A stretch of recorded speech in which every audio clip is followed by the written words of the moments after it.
नमस्कार। मैं डॉक्टर संदीप दानखेड़े आज फिर से लेकर हाजिर हूं सीधी बात डॉक्टर के साथ।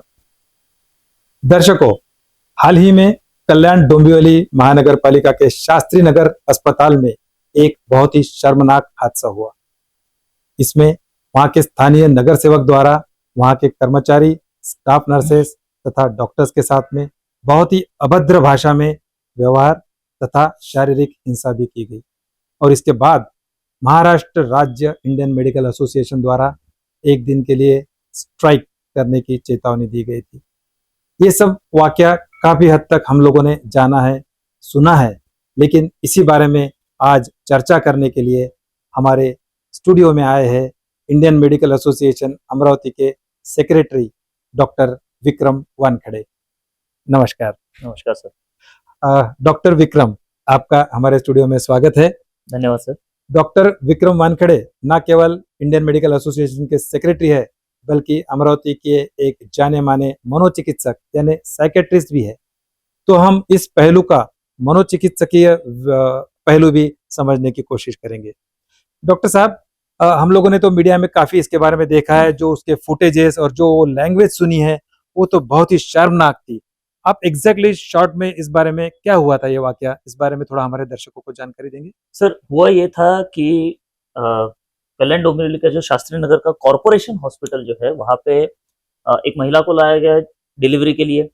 जब उसकी सोनोग्राफी की गई तो पता चला कि जो कॉर्ड रहता है, अम्बिलिकल कॉर्ड, वो बच्चे के अराउंड द नेक है। तो फीटल डिस्ट्रेस जिसे आप कहते हैं, आप ज्यादा अच्छे से समझ पाएंगे।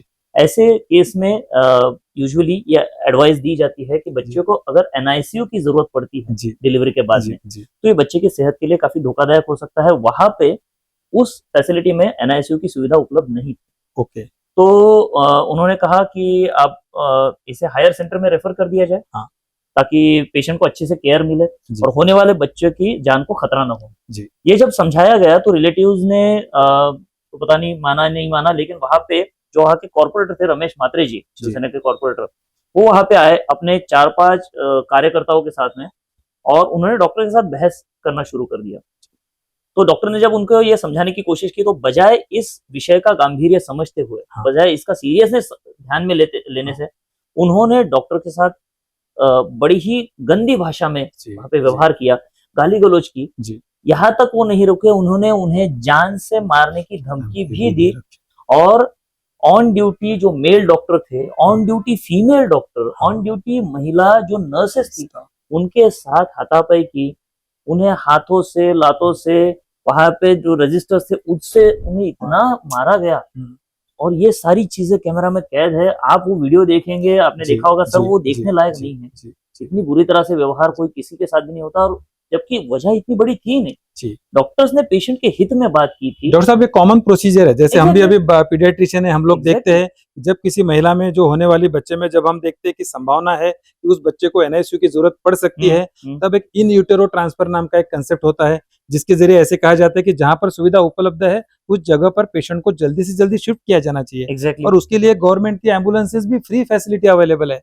फिर ऐसे वक्त में बिना उस पेशेंट के लिए सही क्या है वो सोचने की बजाय, जो एक्सपर्ट डॉक्टर्स है उनकी राय मानने के बजाय, केवल अपना अहंकार, अपना ईगो और हमारा ही माना जाना चाहिए, इस जिद में आकर ये क्या मानसिकता दर्शाती है? ये उस जो राजकीय व्यक्ति वहां पे थे, जो कॉर्पोरेटर जो थे, उन्होंने अपनी कमजोर मानसिकता का वहां पे प्रदर्शन किया है। एस्केपिज्म है सर। डॉक्टर साहब, ये तो हमको ऐसे दिखा रहा है कि वो अपनी ताकत दिखा रहे हैं, बल्कि आप कह रहे हैं कि ये उनकी कमजोरी है, ये उनकी मानसिक कमजोरी है। सर, जो व्यक्ति ज्यादा डरता है ना, वो ज्यादा ताकत दिखाने की कोशिश करता है। जो मानसिक रूप से कमजोर होता है वो ये दिखाने की कोशिश करना चाहता है कि भाई मुझसे लोग और ज्यादा कमजोर है। भाई कमजोरी उनकी क्यों थी? क्योंकि वो गवर्नमेंट हॉस्पिटल था, कॉर्पोरेट हॉस्पिटल था। वहां पे फैसिलिटीज अवेलेबल कराना ये प्रशासक की जिम्मेदारी है, और वो उस एरिया के प्रशासक थे। तो बजाय उस असुविधा को समझने के, वो चाहते तो इस विषय को अपने जो हायर अथॉरिटीज थे, है ना, सरकार के पास उसकी गुहार लगा सकते थे, सांसदों के पास जा सकते थे कि वहां पे अच्छे से एनआईसीयू फैसिलिटीज लाई जाए, ताकि आने वाले दिनों में किसी को ऐसी चीजों का ऐसे हाल फेस ना करना पड़े। लेकिन बजाय अपनी गलती मानने के, बजाय अपनी कमजोरी देखने के, उन्होंने अपने से कमजोर एक वहां पे ऑन ड्यूटी जो अपना कर्तव्य निभा रहा था उस हाँ। डॉक्टर के ऊपर हमला करना, बहुत ही गलत बात है। क्या निश्चित ही उन्होंने, क्या उस डॉक्टर ने उन्हें कुछ भला बुरा कहा या कुछ भी नहीं। कुछ भी नहीं, एवरीथिंग। यस, जो हम लोग फुटेज देख रहे हैं उसमें बहुत क्लियर कट है कि डॉक्टर्स अपने समझाने की कोशिश कर रहे हैं, एग्जैक्टली। और निश्चित ही जो वहाँ पे ऑन ड्यूटी डॉक्टर्स होते हैं उनके हाथ में ये नहीं होता है कि वहाँ पर कितने बेड्स अवेलेबल रहेंगे, कितना स्टाफ अवेलेबल रहेगा। तो वो तो जितना संभव है उतनी वो सुविधा देते हैं, और जो एक हर काम के मेडिकल फील्ड में प्रोटोकॉल्स डिसाइड होते हैं कि जब ये कंडीशन हुई तो ये करना है, और वो उस हिसाब से उनका कर्तव्य निभा रहे थे। डॉक्टर साहब, इस बारे में जो पुलिस या प्रशासन ने जो कार्रवाई की, वो क्या कार्रवाई की और क्या वो पर्याप्त थी? सबसे पहली बात तो कार्रवाई हुई ही नहीं थी। अच्छा। यहाँ तक कि वो जो हॉस्पिटल के गार्ड्स थे उनको भी कॉर्पोरेटर साहब के कार्यकर्ताओं ने या फिर हम कहेंगे गुंडों ने रोक दिया था। डॉक्टर्स को एन वक्त पे जो फैसिलिटी, जो सुरक्षा मिलनी चाहिए थी वो कहीं नहीं थी।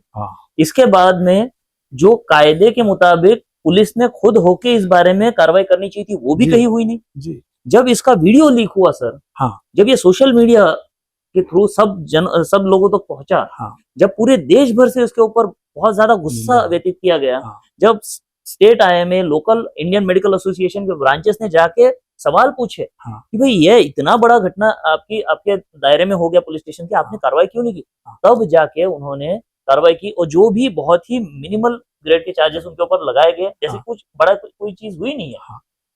सर, इसके लिए कायदे में बड़ा प्रावधान है। क्या क्या प्रावधान है इसमें? जैसे कि हम लोग ये कई सालों से ये देखते हैं कि हमेशा ये कहा गया है कि हेल्थ केयर फैसिलिटीज ये भयमुक्त वातावरण में होनी चाहिए, पेशेंट्स को अच्छी सुविधा देने के लिए डॉक्टर्स को उतना टेंशन फ्री होना चाहिए ताकि वो सही डिसीजंस ले सके अपने पेशेंट्स के बारे में। इस बारे में कई बार हमने सुना था, जैसे कि एक मेडिकेयर, महाराष्ट्र मेडिकेयर एक्ट भी इसके लिए 2010 में बनाया गया था। उसके बारे में आप थोड़ी जानकारी दीजिए कि एक्ट क्या है, क्या ये काफी है?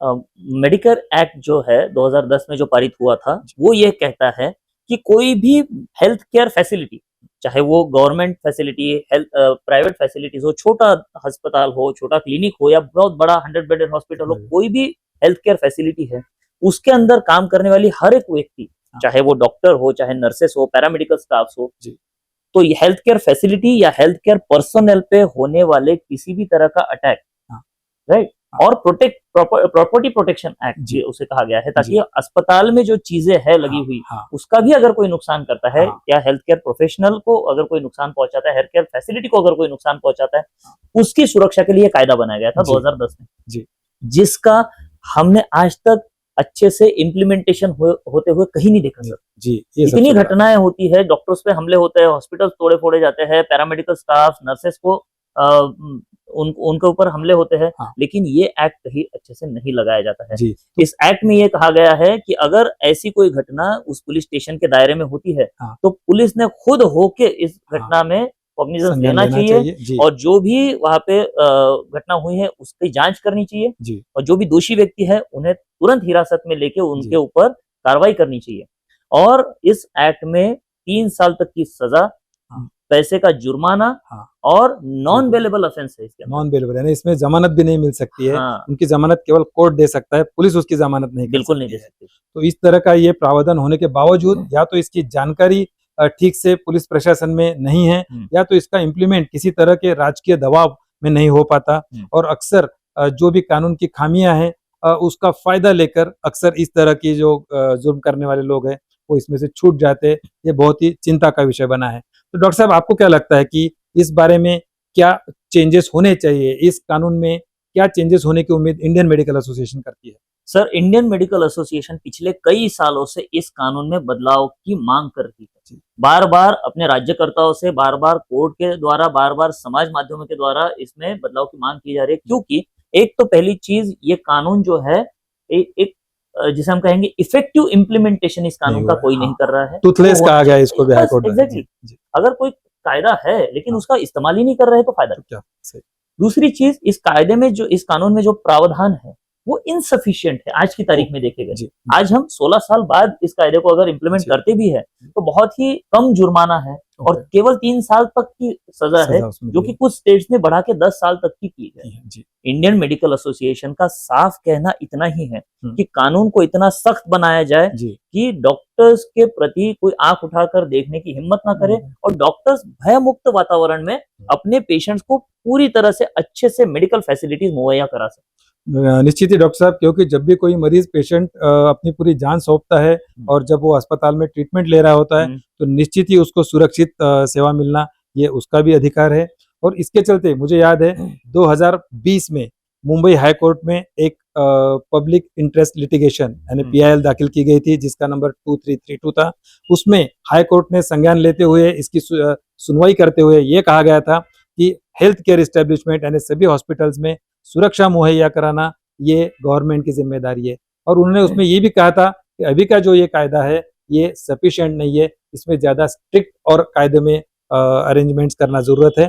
मुझे याद है जब कोविड का समय था उस वक्त एक एपिडेमिक एक्ट लागू किया गया था जिसका बहुत स्ट्रिक्टली इम्प्लीमेंटेशन होता है और उसके बारे में जो भी कोई उसका गलत काम करता है उस पर तुरंत एक्शन होती है और कड़ी कार्रवाई होती है। राइट। साथ ही उसके साथ ही हम लोग देखते हैं कि ये सुनवाई एक हमारे कानून का एक सिंपल नियम है कि किसी बेगुनाह को सजा नहीं होनी चाहिए, लेकिन उस चक्कर में कई बार गुनहगार उसका फायदा लेके छूट जाते हैं और इसकी सुनवाई बहुत सालों साल चलते रहती है और उसमें कोई आगे सुनवाई नहीं हो पाती क्योंकि डॉक्टर्स और हेल्थ केयर वर्कर्स अपने काम में बिजी रहते हैं और फिर से वो कोर्ट के चक्कर और सब करने से कहीं तो भी छूट जाते हैं, इसका भी फायदा अक्सर ही लेते हैं। तो उसकी जितनी जल्दी हो सके फास्ट ट्रैक कोर्ट में चल के अगर इसकी पनिशमेंट अगर इन गुनहगारों को मिल जाए तो शायद एक अच्छा संदेश समाज में जाएगा और उससे इस तरह के कोई गुनाह करने से कोई बचेंगे। एग्जैक्टली सर, यही एग्जैक्टली मांग है इंडियन मेडिकल एसोसिएशन। जी डॉक्टर साहब, अभी हमने जैसे देखा था कि इंडियन मेडिकल एसोसिएशन के द्वारा बताया गया था कि वो एक दिन का लाक्षणिक संप टोकन स्ट्राइक करने वाले थे, लेकिन बाद में वो स्ट्राइक पीछे लिया गया था। इस बारे में क्या आप थोड़ा जानकारी बताएंगे, क्या क्यों ये स्ट्राइक पीछे लेके गया और स्ट्राइक भी करने की जरूरत डॉक्टरों को क्यों आ रही और डॉक्टरों की क्या भावना है? क्योंकि अगर कोई स्ट्राइक होता है तो उसमें तो सफरर अल्टीमेटली सामान्य लोग और मरीज लोग होते हैं और डॉक्टर्स तो कभी नहीं चाहेंगे कि पेशेंट्स को कोई नुकसान हो। तो ऐसी हालत में ये हालत क्यों हो रहा है कि स्ट्राइक करना पड़ रहा है और फिर बाद में क्यों उसको पीछे लिया गया? सर, इस बारे में थोड़ा इसके पीछे की पार्श्वभूमि मैं आपको समझाना चाहता हूँ कि जैसे हमने कहा कि मेडिकेयर एक्ट के तहत कार्रवाई नहीं की गई थी इस मामले में। रमेश म्हात्रे जी जो शिवसेना के वहां के कॉर्पोरेटर थे, जो इस घटना के मेन कल्प्रिट थे और उनके जो 4 साथीदार थे जिन्होंने भी डॉक्टर्स के साथ बदसलूकी की, डॉक्टर्स को मारा पीटा गाली गलौज किया, उन सब के खिलाफ बहुत ही माइनर चार्जेस लगाए गए थे। और उसके चलते आपने देखा होगा कि कॉर्पोरेटर साहब तो जेल में गए भी नहीं थे पहले। वो तो बीमारी का बहाना बना के हॉस्पिटल में एडमिट हो गए थे। मतलब जिन डॉक्टरों को आप मार रहे हैं उन्हीं के पीछे आप छुप रहे हैं अपनी बेल के लिए, राइट? तो ये तो कितनी बड़ी आयरनी है। और वही डॉक्टर्स आपको सपोर्ट भी कर रहे हैं। आपने कहा चेस्ट पेन हो रहा है, डॉक्टर्स ने मना नहीं किया। ये नहीं कहा कि आपने तो इंश्योर किया कि हाँ सचमुच उनकी तबीयत ठीक तो नहीं है। हाँ, उन्होंने इंश्योर किया। उन्होंने उस वक्त में भी अपने जिम्मेदारी से भागे नहीं डॉक्टर्स। चाहे वो डॉक्टर्स पे ही जिन्होंने असॉल्ट किया वो व्यक्ति भी उनके सामने आया, फिर भी उन्होंने एक नॉर्मल मरीज की तरह उनकी इलाज किया, उनके जांच पड़ताल की और जब तक कोर्ट के आदेश के अनुसार ही उनके ऊपर सारे जो प्रोसीजर थे वो सारे किए गए। लेकिन आपने देखा होगा कि मैजिस्ट्रेट ने उन्हें बेल दे दी, राइट जी। इतना बड़ा संगीन जुर्म जिस व्यक्ति ने किया उसको तुरंत ही बेल मिल गई। वो घर पे चले गए, अपने प्राइवेट गाड़ी में घूम रहे हैं अपने क्षेत्र में। बहुत ही शर्मनाक, बहुत शर्मनाक थी। तो ये तो भाई कानून का मजाक उड़ाया जैसा था जी। तो डॉक्टर्स ने कहा कि भाई अब हम ये सहन नहीं करेंगे और हम एक दिन का एक टोकन स्ट्राइक करेंगे, एक दिन के हम हड़ताल करेंगे और अगर हमारी मांगे अगर ढंग से पूरी नहीं की गई, अगर इस कानून व्यवस्था में सुधार नहीं किए गए तो हम लंबे समय तक की हड़ताल हम आगे जाके करेंगे, इंडेफिनिट स्ट्राइक करेंगे। तब तक अब हम चुप नहीं बैठने वाले जी। डॉक्टर्स की ये दरकार, ये पुकार जब सारे समाज माध्यमों के थ्रू, सारे मीडिया के थ्रू जब हाईकोर्ट तक पहुंची तो हाईकोर्ट में इतिहास में पहली बार सुओ मोटो मतलब खुद होके इस संज्ञान लिया इस चीज का और उन्होंने इसकी बेल के ऊपर स्टे ऑर्डर तो लाया ही उनके, लेकिन मैजिस्ट्रेट की भी कड़ी आलोचना, उनकी जो रिपोर्ट आई है, जो रिजल्ट आया है, मैजिस्ट्रेट के निर्णय की कड़ी निंदा खुद हाईकोर्ट ने की कि किस तरह से इतने बड़े संगीन जुर्म में आपने बिना कोई बड़ी वजह कंसिडर किए हुए उसे आराम से बेल दे दी। दूसरी चीज, जो रमेश म्हात्रे जी है उनका ट्रैक रिकॉर्ड पिछले 36 सालों में 18 गंभीर गुन्हे उनके ऊपर दर्ज है। इन आरोपों की भी आपने ध्यान नहीं दिया उसकी तरफ, आपने ऐसी कैसे बेल दे दी? तो इसकी कड़ी निंदा की गई। और साथ ही साथ माननीय उच्च न्यायालय ने इंडियन मेडिकल एसोसिएशन तथा गवर्नमेंट और कॉर्पोरेशन के सारे डॉक्टर्स से एक अपील की जी। एक रिक्वेस्ट की उन्होंने कि आपकी जो ये एक दिन की जो हड़ताल है उसका डिसीजन आप रिकंसिडर कीजिए। जी, उन्होंने एक जी। रिक्वेस्ट की, कोई ऑर्डर नहीं दिया था जी, उन्होंने, जी, जी, लेकिन माननीय उच्च न्यायालय की इस रिक्वेस्ट को जी, हमने सम्मान दिया। इंडियन जी। मेडिकल एसोसिएशन के सारे जो पदाधिकारी थे उन्होंने इसका सम्मान करते हुए उन्होंने कहा कि हाँ भाई, अगर आप न्याय व्यवस्था अगर हमारे पीछे है जी, तो हमें और किस चीज की जरूरत है। डेफिनेटली हम न्यायिक और संवैधानिक रूप से ही जी। हमारी हड़ताल और हमारा पूरा निषेध व्यक्त करना जी, चाहते थे। जी, तो हमने न्यायालय का पूरी तरह से मान वहां पे जी, रखते जी, हुए वो लाक्षणिक हमने वो जी, हड़ताल पीछे ली। जी, और हमने ये भी कहा है कि हम पूरी तरह से अच्छे से हाईकोर्ट में इस केस को आगे लड़ेंगे। जी, हमें इस कानून व्यवस्था में जी, हमारी केस एक किसी मात्र व्यक्ति के खिलाफ नहीं है। जी, हम कानून व्यवस्था में सुधार चाहते हैं जी। ताकि डॉक्टर्स का और इस हेल्थ केयर सिस्टम का आगे भविष्य अच्छा रहे। अच्छा है। उसके लिए ये लड़ाई जारी रहेगी, जी, कोर्ट में भी, समाज में भी। यदि इसमें हमें सक्सेस नहीं मिलता है, अगर न्याय व्यवस्था या फिर प्रशासन हमारे पीछे नहीं खड़ा रहता है, तो शायद से फिर से इंडियन मेडिकल एसोसिएशन को कमर कस के इनडेफिनेट स्ट्राइक पे शायद जाना ही पड़ेगा। जाना पड़े। डॉक्टर साहब बहुत सही बात कही आपने। डॉक्टर्स ने हमेशा ही कानून का पालन किया है, हमेशा ही संवैधानिक मार्गों के ज़रिए अपनी बात कहने की कोशिश की है। डॉक्टर्स कभी नहीं चाहेंगे कि पेशेंट्स को सफ़र होना पड़े या पेशेंट्स को नुकसान होना पड़े। एग्जैक्टली। इस हालत में शायद समाज की भी कोई ज़िम्मेदारी बनती है कि ये करने के लिए अपने जनप्रतिनिधियों पर दबाव बनाएँ या इस तरह की माँग की जाए कि अच्छी हेल्थ सुविधा यह जनता का अधिकार है और वो मुहैया करना जनप्रतिनिधियों की ज़िम्मेदारी है। हम कई बार देखते हैं कि हमारे अमरावती शहर में भी बहुत सी नई-नई फैसिलिटीज़ हम लोग देखते हैं, किडनी ट्रांसप्लांट होने लग गया, कॉकलियर ट्रांसप्लांट होने लग गया, बोन मैरो की भी हम लोग देख रहे हैं कि आए दिन अभी फैसिलिटीज़ होने की रास्ते में हैं। तो इस तरह से नई-नई फैसिलिटीज़ जब अपने शहर में होते जा रही है, अब जब कुछ फैसिलिटीज़ अवेलेबल नहीं रहती है, ऐसे वक़्त के लिए अपने को हायर सेंटर भी जाने की ज़रूरत पड़ती है। तो निश्चित ही जब कोई अच्छी फैसिलिटी अवेलेबल होती है, उसका श्रेय भी जनप्रतिनिधियों को मिलता है, बड़े ज़ोर-शोर से उसका उद्घाटन होता है। लेकिन उसी तरह से जब कोई खामियाँ होती है, उसके लिए भी जनता की तरफ से माँग लोक प्रतिनिधियों की तरफ होनी चाहिए। और निश्चित ही मुझे लगता है कि अगर लोगों की तरफ से ये माँग आएगी, तो निश्चित ही अच्छे कानून में इसमें सुधार होगा। डॉक्टर साहब, मुझे थोड़ा-सा, आप एक साइकियाट्रिस्ट भी है, आप इस तरह के लोगों की क्या मानसिकता के बारे में क्या विश्लेषण करना चाहेंगे, जो लोग हिंसा पर उतर आते हैं, छोटी-मोटी बात पर, बजाय कानूनी तरीका अपनाने के? और ऐसे वक़्त में जो वहाँ पर इलाज ले रहे हुए लोग होते हैं, बाकी भी पेशेंट्स होते हैं, उनका भी बहुत नुकसान होता है। उनकी सोच ऐसे वक़्त में क्या होती है? सर, मैं इसी इंसिडेंट्स का आधार लेते हुए इसका जवाब देना चाहूँगा। जी। आप खुद ही सोचिए सर कि वो व्यक्ति, वो डॉक्टर वहाँ पे काम कर रहे हैं, अचानक से कोई आता है, उनके ऊपर इतना बुरा तरीके से उनको हमला करता है, उनको फिजिकली, मेंटली असॉल्ट करता है। क्या इस घटना के खत्म हो जाने के बाद वो डॉक्टर उतनी अच्छी तरीके से बाकी बचे हुए पेशेंट्स का इलाज कर पाएंगे क्या? नहीं, निश्चित। क्या वो अकेला पेशेंट था उस हॉस्पिटल में? नहीं। सैकड़ों पेशेंट आते हैं, कॉर्पोरेशन हॉस्पिटल है सर। हाँ। सैकड़ों पेशेंट आते हैं, कितने सारे पेशेंट्स एडमिट रहते हैं, कितने सारे पेशेंट क्रिटिकल रहते हैं, और इन सारी सिचुएशंस में एक डॉक्टर को अपना माइंड काम रखते हुए इतने सालों की मेहनत के बाद जो उसने नॉलेज एक्वायर किया है, उसको इम्प्लीमेंट करना होता है। जी, जी। इस पेशेंट को ये सुविधाएं देनी है, इसको ये इलाज देना है, इसका वो ऑपरेशन करना है, इसका ये ड्रेसिंग करना है। कई तरह के विचार उसके मन में चलते रहते हैं। बीच में ऐसा कोई हादसा आए तो आपको क्या लगता है कि उसकी मानसिकता अगले कितने दिनों तक खराब हो जाएगी? बहुत डिस्टर्ब है। वो भी एक इंसान है आखिरकार, और निश्चित ही वो उस व्यक्ति ने अपने काम से इस्तीफा देना चाहा। हाँ। उस लेडी डॉक्टर ने तो डर के मारे वो कंप्लेंट्स भी दर्ज कराने में वो डर रही थी। तो इतना बुरा असर पड़ता है उस व्यक्ति के, उस डॉक्टर की मानसिकता पर। साथ ही साथ वो जो सारे पेशेंट्स वहां पे जो एडमिट थे, उनके जो रिलेटिव्स थे, उनकी भी तो कोई गलती नहीं थी जी। लेकिन उनको भी अब वो सुविधा शायद उतनी अच्छी तरीके से ना मिल पाए डॉक्टर्स के द्वारा। पूरा प्रशासन तो इस वाकये के पीछे पड़ा हुआ था, और सब देखो मीडिया वाले, और सब देखो तो इस बारे में चर्चा, सब लोग अंडर उस हॉस्पिटल का पूरा काम ठप हो गया। कैसे होगा ये चीज है। दूसरी चीज, हमें इसकी, अगर मैं एक साइकेट्रिस्ट की तरह इस चीज को देखना चाहूंगा, तो इसकी जड़ तक हम अगर पहुंचे तो मैं ये कहूंगा सर कि it's a flaw between doctor patient relationship. Ji.